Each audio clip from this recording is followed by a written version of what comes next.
arrivons au moment de la prédication de la parole de Dieu. Je me sers bien, parce que c'est un peu lourd.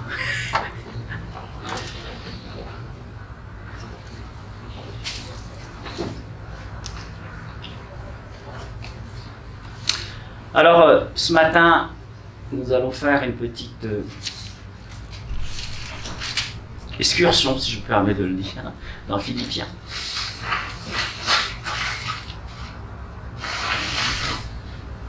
Chapitre 2, s'il vous plaît.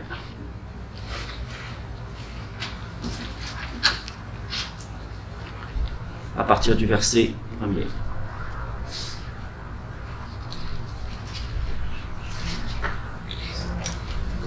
Donc je lis dans la version, la Nouvelle Bible Semeur. N'avez-vous pas trouvé en Christ un réconfort, dans l'amour, un encouragement, par l'Esprit, une communion entre vous? N'avez-vous pas de l'affection et de la bonté les uns pour les autres? Rendez donc ma joie complète. Tendez à vivre en accord les uns avec les autres, et pour cela, ayez le même amour, une même pensée, et tendez au même but. Ne faites donc rien par esprit de rivalité, ou par un vain désir de vous mettre en avant. Au contraire, par humilité, considérez les autres comme plus importants que vous-même, et que chacun regarde non ses propres qualités, mais celles des autres. Tendez à vivre ainsi entre vous, car c'est ce qui convient quand on est uni à Jésus-Christ. Lui, qui était de condition divine, ne chercha pas, à profiter de l'égalité avec Dieu.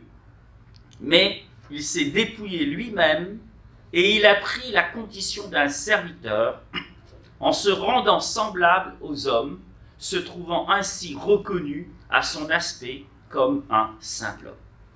Il s'abaissa lui-même et devenant obéissant jusqu'à subir la mort. Oui, la mort sur la croix. C'est pourquoi Dieu l'a élevé à la plus haute place et lui a donné le nom qui est au-dessus de tout nom, pour qu'au nom de Jésus, tout être s'agenouille dans les cieux, sur la terre et jusque sous la terre, et que chacun déclare Jésus-Christ est Seigneur, à la gloire de Dieu le Père. Amen. Je relis juste ce dernier verset qui est merveilleux, et que chacun déclare Jésus-Christ est Seigneur, à la gloire de Dieu le Père. Amen. Inclinons nos cœurs, Seigneur. Oui, merci pour ta parole. Et voilà le but. Voilà la finalité de notre vie de disciples, de serviteurs. Pouvoir proclamer, vivre, mais cela, Seigneur, découle d'une révélation. Jésus-Christ est Seigneur, à la gloire du Père. Seigneur, merci pour ce que tu fais. Et ce matin, je m'incline, te demandant toute ta grâce pour comprendre. Seigneur, aide-nous à comprendre. L'homme ne vivra pas de pain seulement, mais de toute parole qui sort de ta bouche. Alors, enseigne-nous, parce que le désir de nos cœurs, c'est de devenir meilleurs. Et, Seigneur, de marcher dans les bonnes œuvres que tu as préparées d'avance pour chacun d'entre nous. C'est au nom de Jésus-Christ que je t'ai prié, Dieu Père, au nom de Jésus. Amen. Le titre de ma prédication, aujourd'hui, est le suivant: l'humilité et l'exaltation de Christ, modèle parfait pour l'Église. Frères et sœurs en Christ, aujourd'hui, nous nous arrêtons sur un passage fondamental de l'Épître aux Philippiens. Un texte qui révèle avec puissance la grandeur du Fils de Dieu, Jésus-Christ, et qui nous appelle à vivre à sa ressemblance.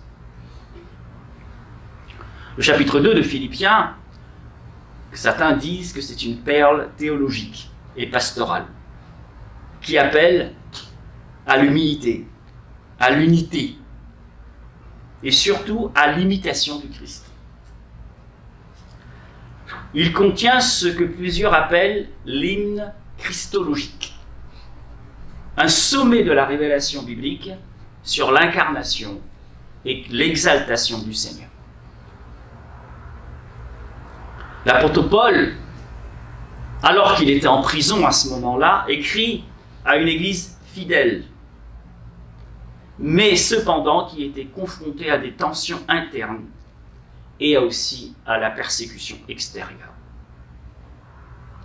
Il exhorte donc les croyants à adopter l'attitude même de Jésus-Christ, une attitude d'amour, de renoncement à soi et de soumission totale à Dieu. Ce message reste d'une actualité brûlante pour l'Église d'aujourd'hui, souvent tiraillée entre ambition personnelle et véritable service pour Dieu. La prédication s'articulera autour de 3 grands axes. Le premier, l'appel à l'unité l'appel à l'unité par l'humilité. Deuxième axe, l'abaissement volontaire de Christ comme exemple. Troisième axe, l'exaltation divine du Christ. Chacun de ces points révélera l'amour insondable de notre Seigneur et son exemple parfait pour nous, ses disciples. Que le Saint-Esprit éclaire nos cœurs et que cette parole transforme nos vies pour la gloire de Dieu, le Père. Amen. Donc, la première partie, c'est l'appel à l'humilité l'appel à l'unité par l'humilité. Du verset 1 au verset 4. L'apôtre Paul commence ce chapitre par une exhortation vibrante à l'unité. Et elle est enracinée dans la grâce de Christ. Il utilise 4 expressions puissantes pour toucher le cœur des croyants. Et il nous pose la question. C'est ça qui est intéressant, c'est que Paul, au travers de ce passage, nous rend acteurs. Et il nous pose une question, et là, la question est personnelle. C'est ça qui est intéressant dans ce passage. Cette question, elle est personnelle. Au fait, y a-t-il quelques consolations? As-tu vécu, expérimenté une quelconque consolation en Christ? As-tu reçu quelques bénédictions, quelques soulagements dans l'amour que Dieu donne, que Christ donne? Et la partie aussi que j'aime bien, y a-t-il quelques communions de l'esprit? Parce que, et je ne l'ai pas écrit, mais je refais juste une petite parenthèse, Pierre nous rappelle que lorsque nous nous réunissons, nous formons une maison spirituelle. Et nous sommes tous ceux et celles qui ont accepté Jésus-Christ comme leur sauveur, sont des pierres vivantes. Et que là, si ce que dit Paul, si ces choses sont réelles, s'il y a l'unité dans l'amour, par l'esprit, alors Dieu peut. Même s'il peut aussi autrement, mais dans ces conditions-là, la gloire de Dieu se manifeste. Amen. Alors il nous pose la question, est-ce qu'il y a quelques communions de l'esprit? Et s'il y a quelque tendresse et compassion? Ces mots ne sont pas simplement de la rhétorique. Ils reposent sur des réalités vécues par les croyants en union avec le Christ ressuscité. Pour celui et celle qui a donné sa vie au Seigneur, il l'expérimente. Si nous ne l'expérimentons pas, faut y aller. Seigneur, c'est ta parole. Dieu est bon, Dieu est amour. Et Paul s'adresse à une communauté où l'amour du Seigneur est déjà à l'œuvre. Et il les exhorte à traduire cette expérience en relation concrète, empreinte d'unité. J'attire juste votre attention, que Paul, donc le texte grec, remplissez, c'est-à-dire rendez ma joie parfaite, c'est-à-dire c'est comme s'il y avait un bon début et Paul encourage le peuple à aller plus loin pour que ce soit encore plus fort. Et nous voulons, nous, recevoir cette exhortation. L'unité, fruit de la communion avec Christ. L'unité dans l'Église, frères et sœurs, et juste une petite parenthèse, l'unité de l'Église est fragile. Veillons sur cette unité, par la grâce, par l'aide du Saint-Esprit. L'unité dans l'Église ne peut jamais être artificielle et elle ne peut pas être imposée. Elle est le fruit d'un cœur transformé par la grâce de Dieu. Elle découle naturellement de notre communion avec le Seigneur. Paul ne propose pas ici une simple stratégie de gestion de conflits, mais une vision spirituelle. Vivre ensemble en Église comme reflet du cœur de Dieu. Et il dit aussi, et moi je suis d'accord avec lui, et j'aurais pu aussi vous le dire, rendez ma joie parfaite, pleine, ayant un même sentiment, un même amour, une même âme, une même pensée. Pas évident ça, hein? Une même respiration, une même âme, dans la même direction. Il faut que nous prenions conscience que ce n'est pas facile.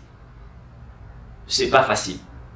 Quelqu'un qui dit que c'est facile, c'est qu'il n'a rien compris. Et comme disait quelqu'un, si tu dis que t'as compris, c'est qu'on t'a mal expliqué.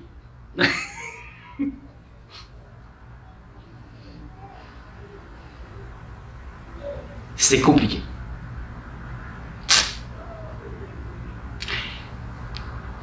Et pas plus tard que ce matin encore. Dernièrement, il y a eu un procès. Et il y a quelqu'un qui a brûlé la priorité à un autre. Il y a eu accident. Et donc, bien sûr, il y a le requérant et le demandeur. Je sais que c'est ça, hein. C'est ça. Et du coup, quelqu'un qui dit, bah oui, mais il défend le fait que la priorité, ce n'est pas un droit. Et le juge lui a donné raison.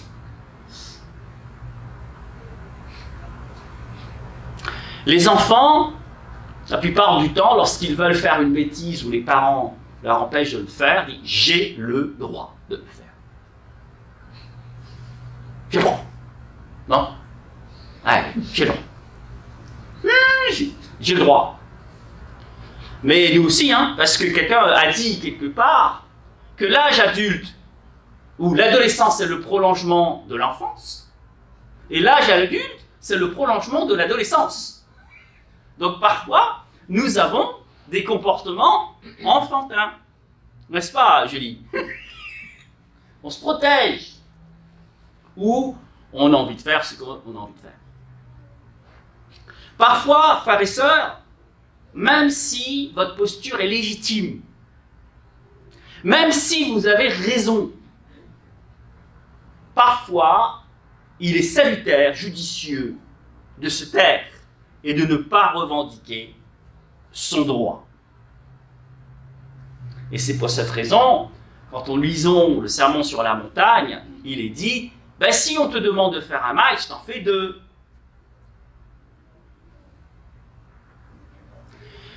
Et on le verra tout à l'heure, Christ, il était à la droite du Père, c'était la parole. Et il aurait eu le droit de rester dans son confort. S'il y en a bien un qui était à sa place, c'est bien lui. Dieu, le Fils. Eh bien, il a accepté de revêtir notre humanité.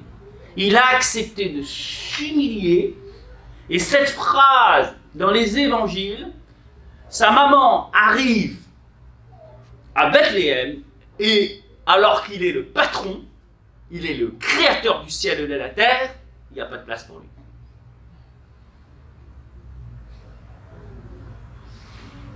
Il est dans une mangeoire.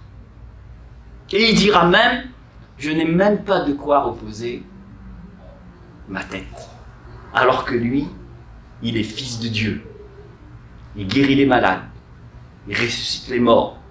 Il nourrit. Il guérit les lépreux. Frères et sœurs, il n'y a pas de place pour lui. Je veux juste m'arrêter, mesurer, essayer de comprendre.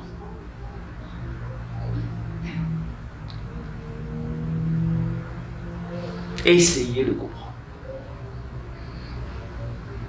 Et Paul nous dit, l'objectif, c'est de lui ressembler. Voilà la finalité. Et si c'est le désir de nos cœurs, alors oui, l'unité sera présente dans l'Église.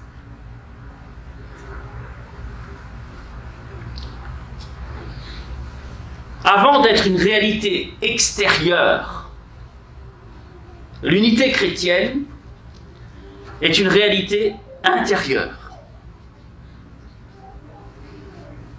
Alors, je ne vais pas décortiquer, mais si nous analysons le fruit de l'esprit, vous verrez que le fruit de l'esprit a pour objectif de mettre la paix à l'intérieur de nous.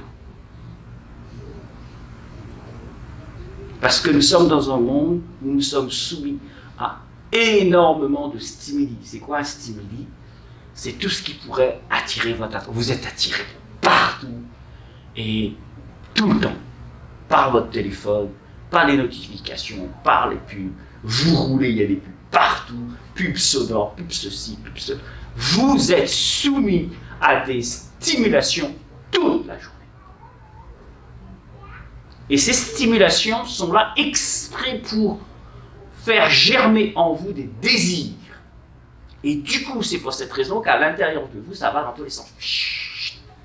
Alors que l'esprit, qu'est-ce qu'il va faire? Le fruit de l'esprit va chercher à remettre la paix, à donner de la cohésion, pour que vous soyez bien à l'intérieur et pouvoir résister et faire les bons choix ensuite.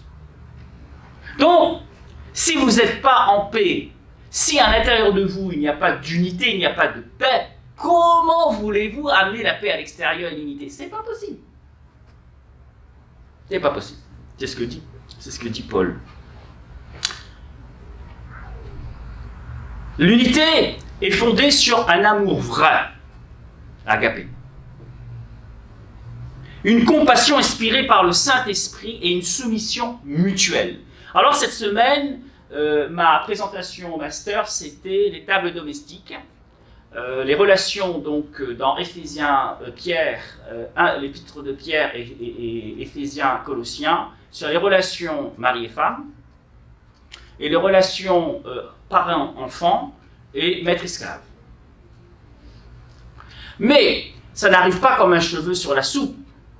Ça arrive après l'épître aux Galates qui a été écrit en premier, où Paul parle, il n'y a plus ni juif, ni grec, ni esclave, tout le monde, on est tous égaux devant Christ. Et beaucoup plus loin dans le chapitre 5, il est parlé de le fruit de l'esprit, et le fruit de l'esprit c'est quoi? C'est l'amour. Et si on est tous égaux et que le fruit de l'esprit c'est l'amour, c'est là qu'arrivent Colossiens et Éphésiens. Et en postulat, même dans Éphésiens, quand il est parlé des tables domestiques, on dit voilà qui fait quoi, ça n'arrive pas comme un cheveu sur la soupe. Nous devons avant tout être soumis les uns aux autres. Alors, effectivement, c'est dans ce sens où l'unité est vraie. C'est que si nous arrivons à nous soumettre les uns les autres, il n'y a plus de soucis. N'est-ce pas? Et dans le couple, si la femme est soumise au mari et le mari est soumis à la femme parce qu'il y a une unité, sachant que quand même le mari porte une certaine responsabilité au regard de Dieu, normalement il n'y a pas de problème parce qu'il n'y en a pas un qui domine sur l'autre. Et, frères et sœurs, cette unité est importante dans l'Église. L'humilité est aussi, frères et sœurs, clé de l'unité. Paul sait que cette unité est menacée par un ennemi insidieux. l'orgueil spirituel. Il avertit au verset 3, ne faites rien par esprit de parti ou par vaine gloire, mais que l'humilité vous fasse regarder les autres comme au-dessus de vous-même. Ça, c'est difficile, ça. Hein, Hugo, qu'est-ce que t'en penses? C'est compliqué, ça, hein? Parce que, effectivement, même moi, j'ai étudié ce passage, je dis, mais Seigneur, comment je fais? Qu'est-ce qui se passe? Alors, est-ce que je dois me soumettre? Non, mais c'est spirituel, on pense à l'intérêt de l'autre, dans l'amour, dans le corps de Christ, avant tout. Seigneur, je ne dois pas être une occasion de chute pour mon frère ou ma soeur, ou la personne qui vient pour la première fois et qui n'a pas encore donné son cœur au Seigneur. Posons-nous la question, est-ce que ma posture, mon comportement, mon attitude pourrait être mal interprétée?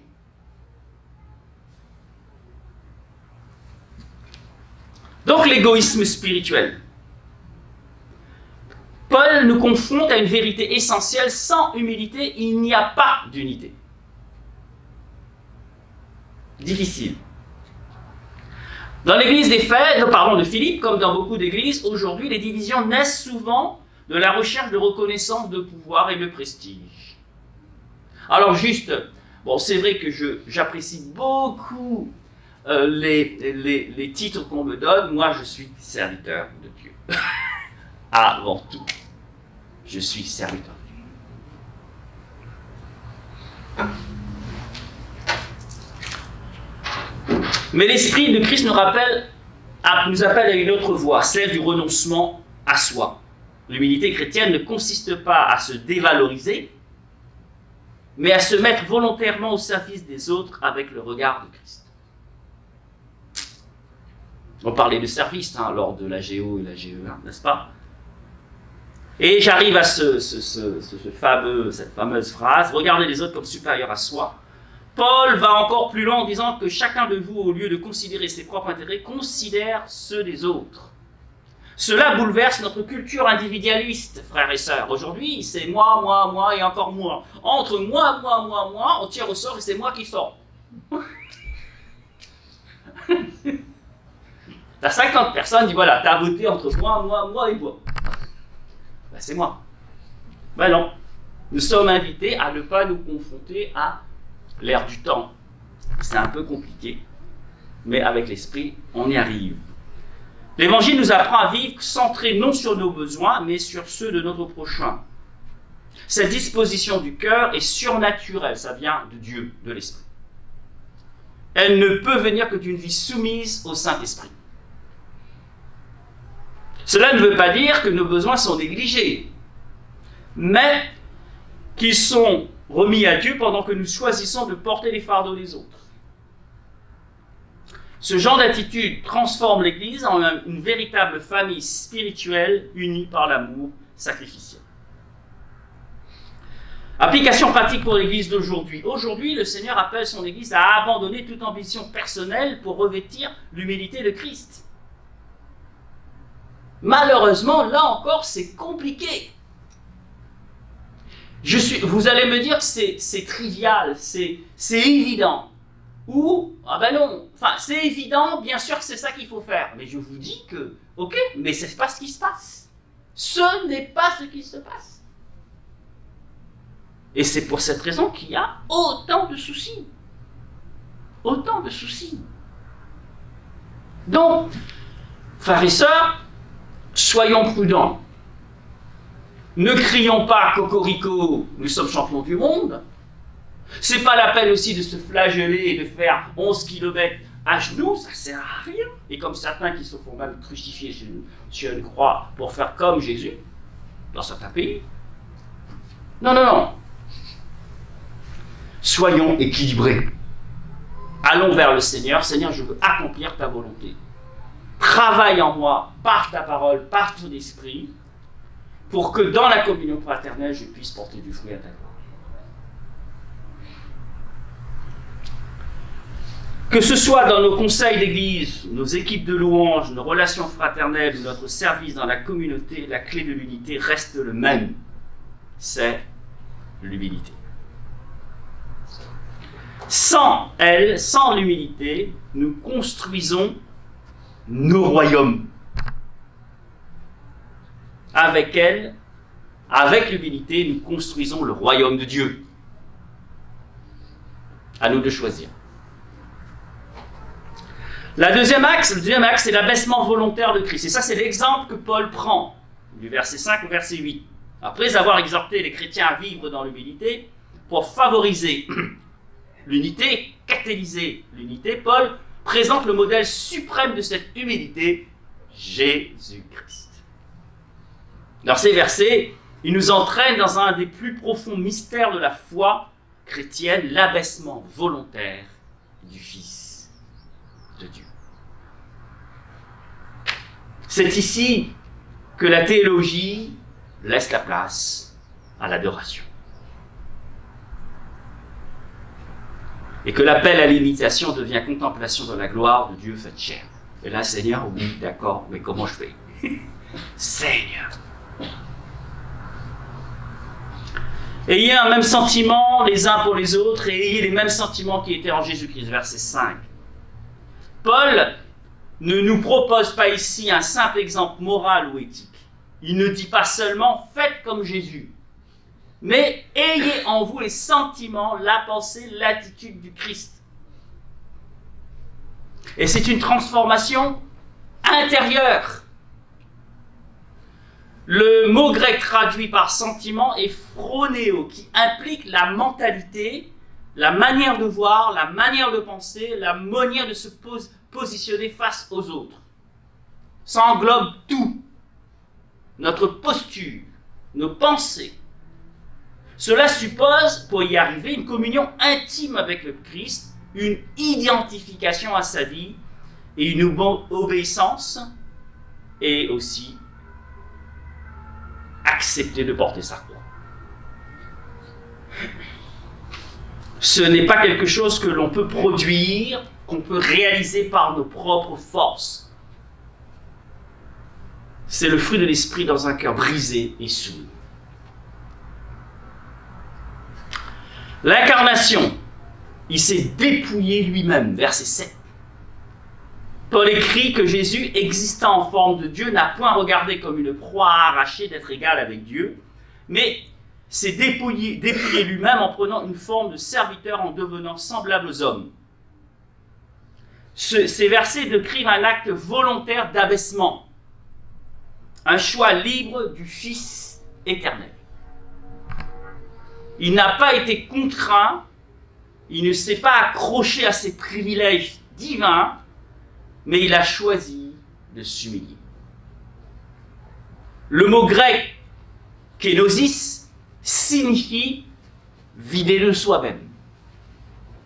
Ce dépouillement ne signifie pas qu'il a cessé d'être Dieu, mais qu'il a renoncé à l'usage indépendant de ses attributs divins pour se soumettre au Père dans le cadre de l'humanité et pour accomplir un projet qui est au-dessus de tout.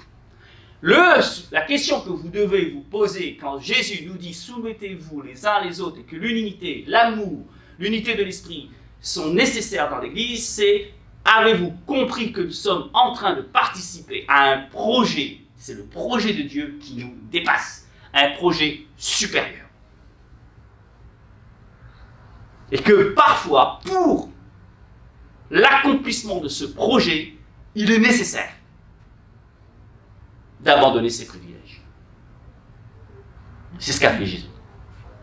Non pas ma volonté, mais ta volonté. Jésus a choisi de s'humilier. Il s'est fait fragile, vulnérable, dépendant. Il a pris la condition de serviteur et non de roi terrestre. Il est venu dans une crèche, non dans un palais. Je lisais encore le psaume 50, Dieu dit, mais toute la terre m'appartient. Est-ce que j'ai besoin de ton bœuf? Est-ce que j'ai besoin de tes holocaustes? Si j'avais faim, tu sais, je me sers. Hein.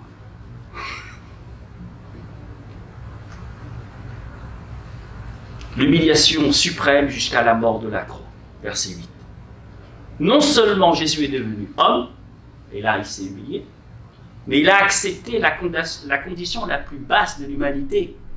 Il s'est humilié lui-même, se rendant obéissant jusqu'à la mort de la croix. L'apôtre souligne ici la profondeur de l'abaissement du Christ. Non une mort noble, mais la plus infâme, réservée aux criminels. Et il paraît que le spectacle, il était horrible.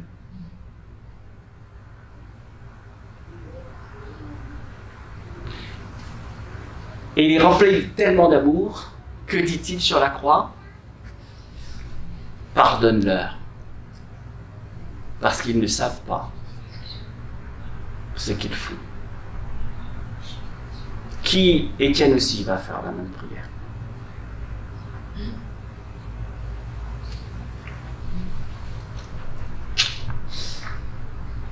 La croix dans le monde romain était un symbole de malédiction.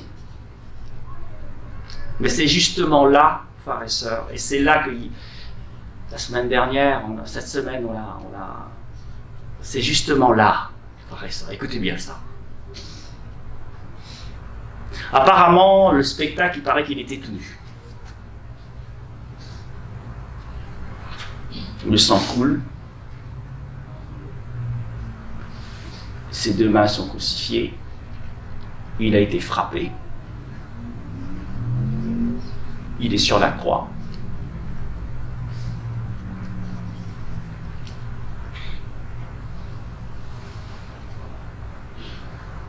Et frères et sœurs, c'est justement là, dans cette noirceur, que l'amour de Dieu brille le plus fort.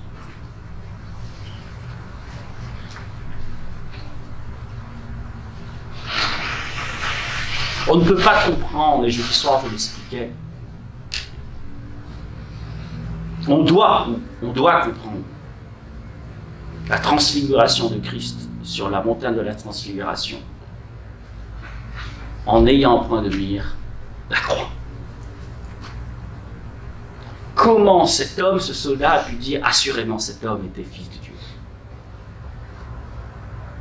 C'est le contraire normalement. Eh bien non. C'est le paradoxe, la folie de la prédication de l'Évangile. Et c'est ça que nous devons comprendre.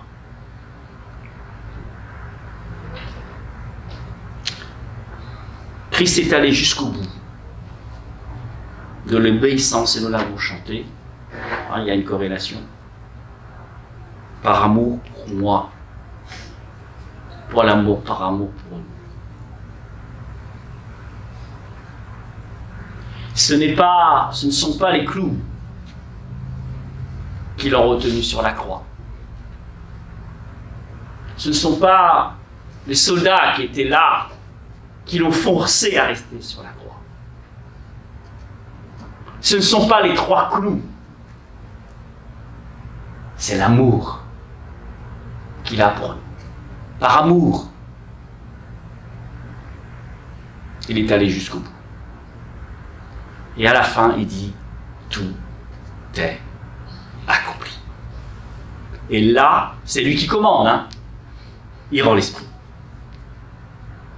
Père. C'est pour cette raison qu'attendez-vous pour accepter Jésus-Christ comme votre sauveur? Si le Fils a subi un tel châtiment, c'est pour nous sauver d'un châtiment encore plus horrible de l'autre côté. Il l'a subi pour nous sauver de la géhenne. Acceptons. Il suffit tout simplement de l'accepter, c'est ça. Il a porté nos péchés, notre honte, notre rébellion. Il l'a fait sans protester, sans résister, sans chercher sa gloire. Et j'ai écrit, voilà l'humilité parfaite. Application spirituelle, frères et sœurs, ce message est radical. ça choque, ça dérange, ça gêne. Dans un monde, on nous dit, vas-y, il faut que tu t'accomplisses, il y a un potentiel en toi, il faut que ça s'exprime. Voilà une méthode, en 10 points, tu vas faire ça, musculation, 2 heures par jour.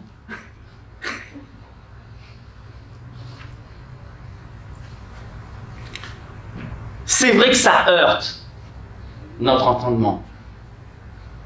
Ça heurte notre chair.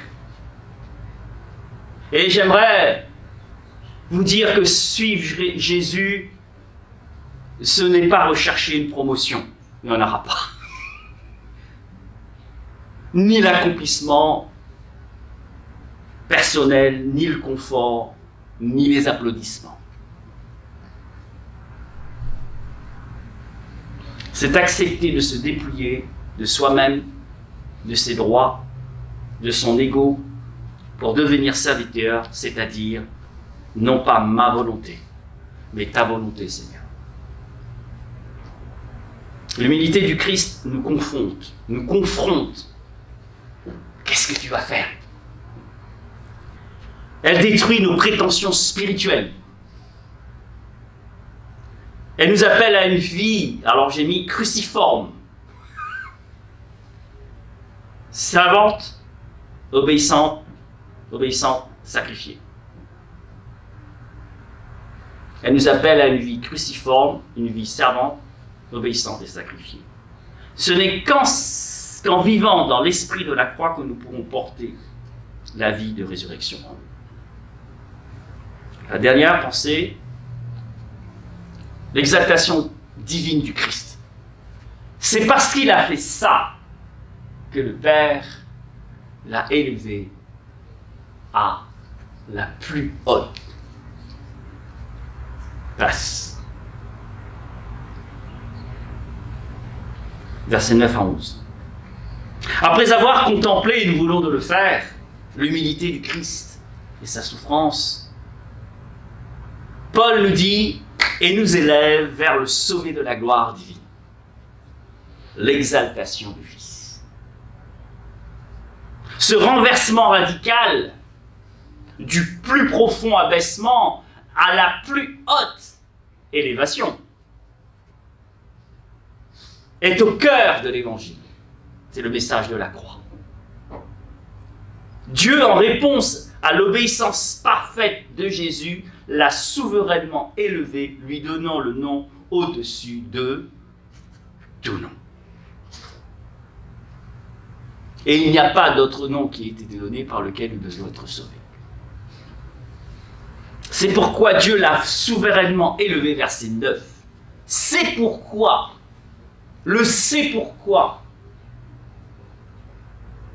marque ici un lien direct entre l'humiliation volontaire du Christ et son exaltation. Il ne s'agit pas d'une simple récompense, mais de la pleine révélation de sa gloire, que son obéissance a manifestée. Le verbe grec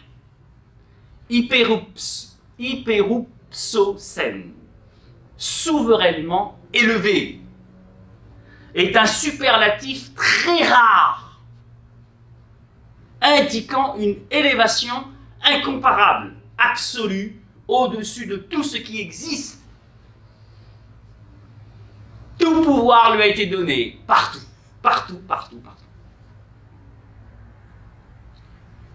Christ n'a pas cherché sa gloire, il l'a reçue du Père. Et c'est cette gloire que le Père veut aussi partager avec ceux qui suivent le chemin de l'humilité, frères et sœurs. Comme le dit Jésus dans Luc 14, verset 11, « Quiconque s'élève sera abaissé, et quiconque s'abaisse sera élevé. » Le nom au-dessus de tout nom. Dieu lui a donné le nom qui est au-dessus de tout nom. De quel nom s'agit-il? Plusieurs commentateurs y voient le nom de Seigneur, Kyrios en grec. Je fais des révisions là ce matin. Titre divin que l'Ancien Testament attribue à Yahweh lui-même.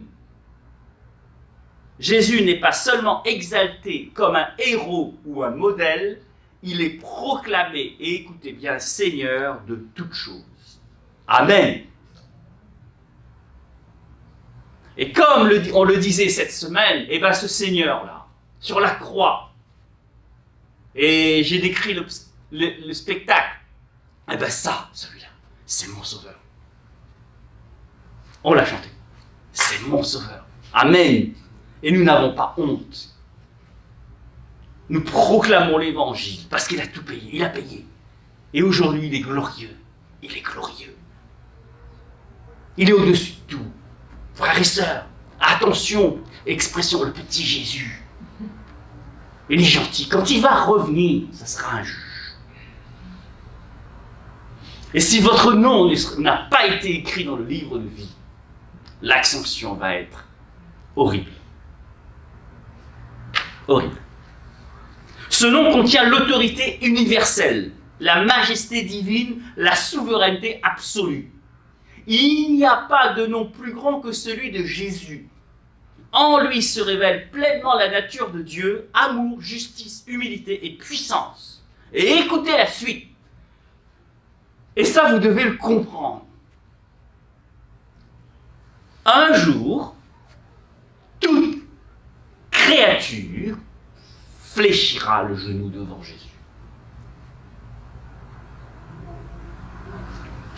Versets 10 à 11. L'apôtre poursuit par une vision eschatologique. Afin qu'au nom de Jésus, tout genou fléchisse dans les cieux, sur la terre et sous la terre.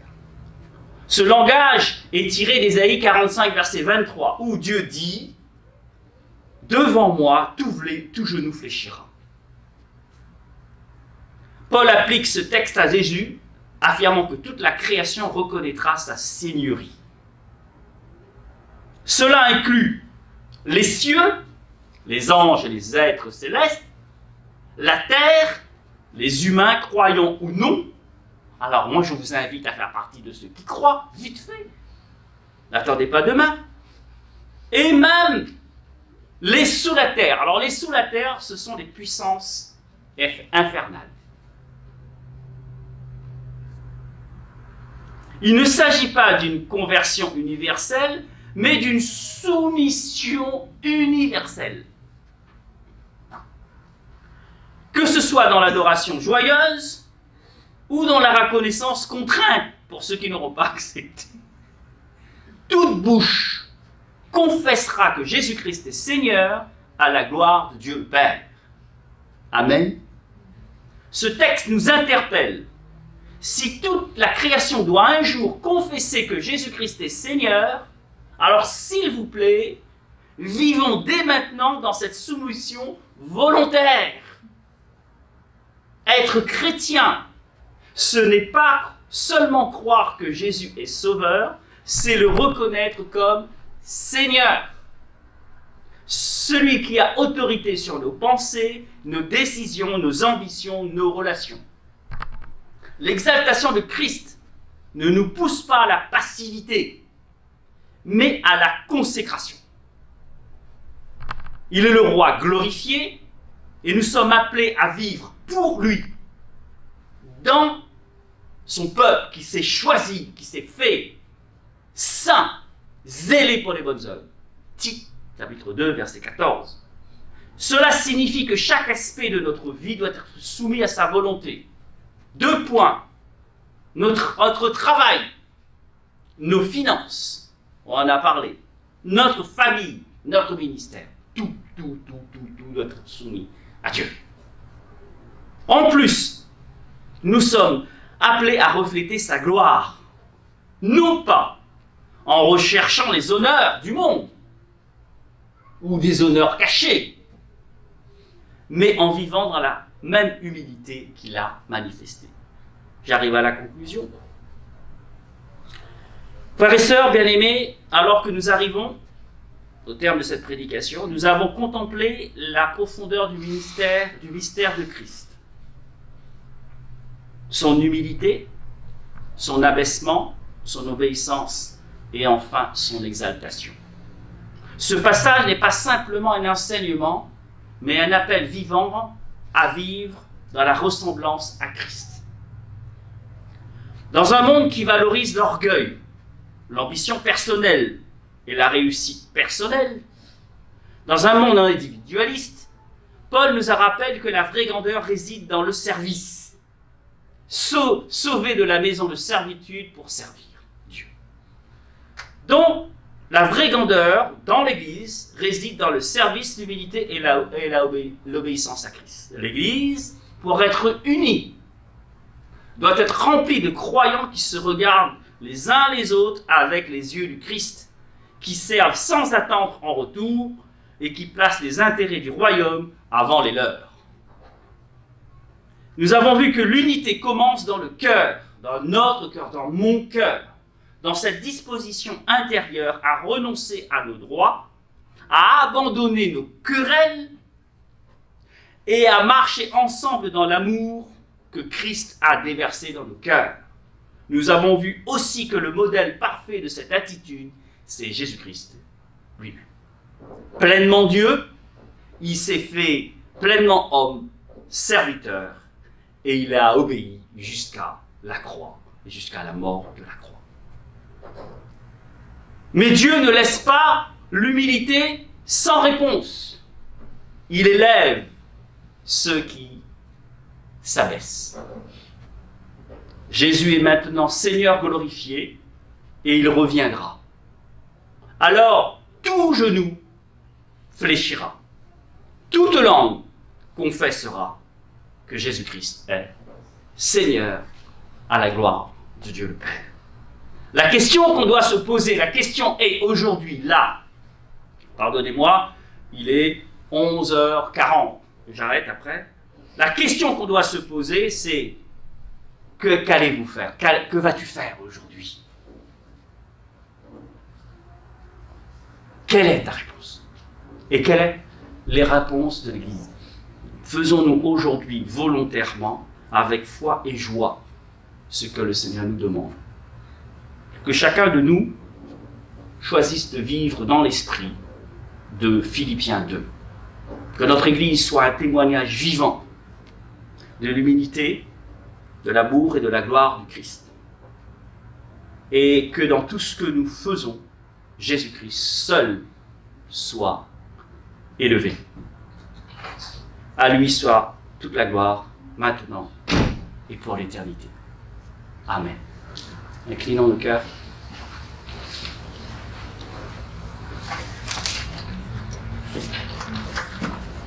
Seigneur, vaste programme. Ta parole est une épée à double tranchant. Elle est capable, Seigneur, elle est puissante pour séparer jointure et moelle et pour juger nos pensées. Fais-le, Seigneur. Ta parole, Seigneur, est une lampe à nos pieds, une lumière sur notre sentier. Elle nous montre ce qu'il convient de faire. Il est vrai que les soucis de la vie, le train-train quotidien peuvent nous faire oublier ces priorités. Mais, Seigneur, les réunions au sein de l'Église sont là pour nous rappeler les vraies priorités. Le mardi soir, le jeudi soir et le dimanche. Ta parole est là, il nous éclaire, il nous rappelle, voilà ce qui est important. Seigneur, pardonne-nous. Si cette semaine, Seigneur, nous avons failli. Sonde nos cœurs, comme a pu le dire David, Père, sonde mon cœur et vois si je suis sur le chemin de l'éternité. Si ce n'est pas le cas, ramène-moi sur le chemin de l'éternité. Seigneur, il est vrai que sur l'instant, lorsque la fournaise est chauffée à blanc, nous pouvons craindre, mais donne-nous la force de résister. Comme Shadrach, Meshach et Abednego ont pu faire. Et tu es venu avec eux. Et ce qui est extraordinaire, lorsqu'on les a jetés dans la fournaise, lorsque les gardes de Nebuchadnezzar les a jetés dans la fournaise, ils étaient liés. Et la seule chose qui a changé lorsqu'ils sont sortis du four, c'est que les liens ont brûlé. Mais ils ne sentaient même pas le feu. Et tu étais avec eux. Seigneur, aide-nous à le comprendre. C'est à nous de choisir. Et lorsque nous choisissons de te servir, c'est toi qui prends le relais. Je te loue, je t'élève. Bénis notre Église, s'il te plaît. Père, et aide-nous à progresser dans l'amour. Et tu nous demandes aussi de préserver l'unité de l'esprit par le lien de la paix. Remplis-nous, Seigneur, du fruit de l'esprit. Donne-nous vraiment, Seigneur, cette humilité, Seigneur, respectueuse les uns à l'égard des autres. Merci pour l'œuvre que tu as commencée. Et c'est ce qui s'est passé dans Philippiens, mais Paul les appelle à aller plus loin. Seigneur, nous voulons aller plus loin avec toi. Bénis chacun d'entre nous dans notre propre vie. Mais aide-nous à comprendre que dans tout ce que nous faisons, les priorités ont été rappelées ce matin. Le royaume. Voilà, lorsque tu reviendras et que tout sera confondu, tout ce que nous aurons fait dans ce monde et qui est pour ce monde et dans ce monde sera consumé. Nous sommes invités à le comprendre. Et ce qui subsistera, ce qui restera, Seigneur, c'est les œuvres que nous aurons accomplies pour toi. Tout le reste sera consumé et disparaîtra. Aide-nous à le comprendre. Renouvelle notre intelligence. Encourage-nous. Seigneur, merci pour ton exemple. Et par la force de ton esprit, et comme Pierre a pu le dire, je crois aussi Paul, par la force que tu nous donnes, aide-nous, Seigneur, à marcher dans tes voies, dans l'obéissance, dans l'humilité. Dans le très beau nom de Jésus-Christ, je t'ai prié.